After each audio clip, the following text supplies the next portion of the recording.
En el Estado absolutista era muy común usar el término de ciencia de policía. Se pretende que un Estado persiga unos fines independientemente de la modalidad de Estado que estemos hablando. El emperador, el rey, quiere que el pueblo esté en unas condiciones de armonía, de bienestar. Y para eso tiene que tomar decisiones de parte de su estructura, de parte de su administración. Decisiones justas, decisiones sabias. La ciencia de policía se enfoca en ese estado absolutista, en analizar, en determinar cuáles son las decisiones que al interior de la administración del rey, del emperador, del príncipe, corresponden o lo llevan a tomar decisiones que permitan el mantenimiento del orden público, que permitan el mantenimiento de la seguridad, de la tranquilidad. Entonces, de alguna manera se empieza a construir ese concepto de ciencia de policía como un sinónimo del mantenimiento del orden, de la seguridad, del bienestar de los ciudadanos. Y para el mantenimiento de ese orden, desde luego que deben haber una serie de decisiones, y esas series de decisiones tienen que ser unas decisiones técnicas. De manera que ese concepto se orienta a través de el conocimiento, la estructura de una serie de reglas que se manejan al interior de los estados absolutistas, que propugnan por esos fines: bienestar, mantenimiento del orden, tranquilidad del pueblo. Ahora, esa ciencia de policía tiene ese aspecto positivo porque propugna el bienestar, pero también tiene un aspecto negativo, porque ¿cómo se llega al establecimiento de ese bienestar? Pues a través del uso de la fuerza, a través de la coacción. Recordemos que el Estado absolutista, el fundamento principal del Estado absolutista es el componente militar, el respaldo que tiene el rey en sus fuerzas militares, en sus legiones. De manera que con ese bienestar, en la búsqueda de ese bienestar, también se cometen injusticias, atrocidades, más aún cuando el ciudadano, el pueblo, pues no tiene elementos efectivos para acudir y colocar en juicio las actuaciones del rey y las actuaciones de la administración, porque recordemos que están en un modelo absolutista. Ese modelo absolutista luego, digamos ilustrado, ¿sí? Cuando empieza a tener y a surgir el siglo de las luces, el pensamiento empieza a volcarse en las actuaciones de la administración, que esas actuaciones tienen que ser con un enfoque racional, y entonces empiezan ya a considerar el tema de los derechos que tienen los ciudadanos para enjuiciar las actuaciones del rey. Y entonces aquí ya estamos hablando de términos de justicia. Si las actuaciones del rey antes eran con un basamento total en la fuerza militar, esa fuerza militar ya tiene unos límites cuando aparece o se interpone en el medio de esa relación súbditos-rey el derecho. Porque se puede controlar a la administración.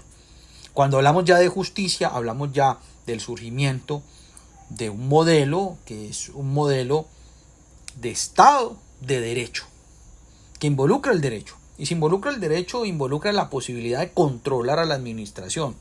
Y estamos hablando entonces que de esa idea de ciencia de policía se recoge, se conceptualiza, se mejora, y cuando se vuelve norma jurídica y permite controlar a la administración, ya estamos hablando del surgimiento de una jurisdicción. Estamos hablando de un derecho especial, ese derecho que se encarga de analizar y estudiar cómo actúa la administración, cómo actúa esa función administrativa y cómo se puede controlar a través de una jurisdicción que se conoce como la jurisdicción de lo contencioso administrativo. Que nosotros recordamos que se da en Francia y que tiene un desarrollo en una justicia retenida.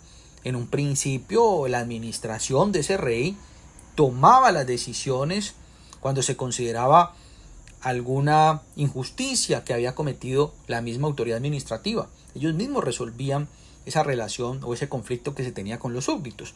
Luego ya es una autoridad independiente que administra justicia, que hace parte de otra rama del poder público, la rama jurisdiccional.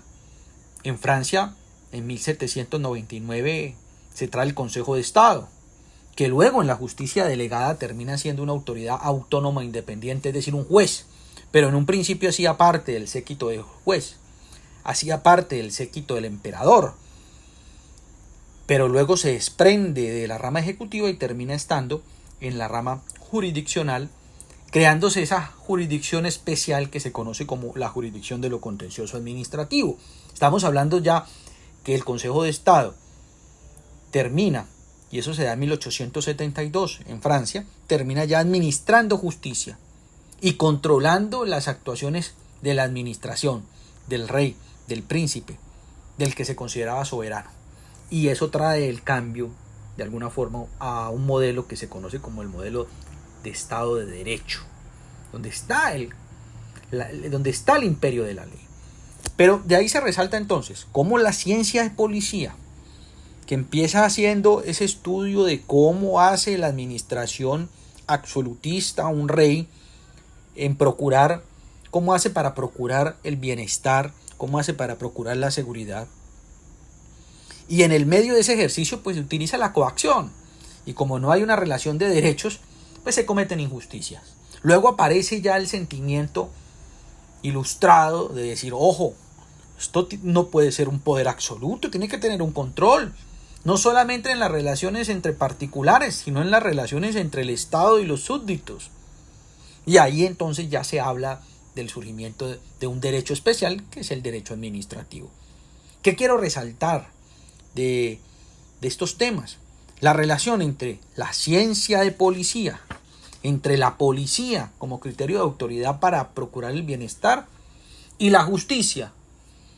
Cómo de esa interacción se produce, obviamente con varios hechos históricos y con un desarrollo paulatino, un derecho especial, que es el derecho administrativo, que es el que tiene como objeto de estudio la administración pública, cómo actúa, cómo funciona, y que de manera clara, pues tiene una influencia de la ciencia de policía.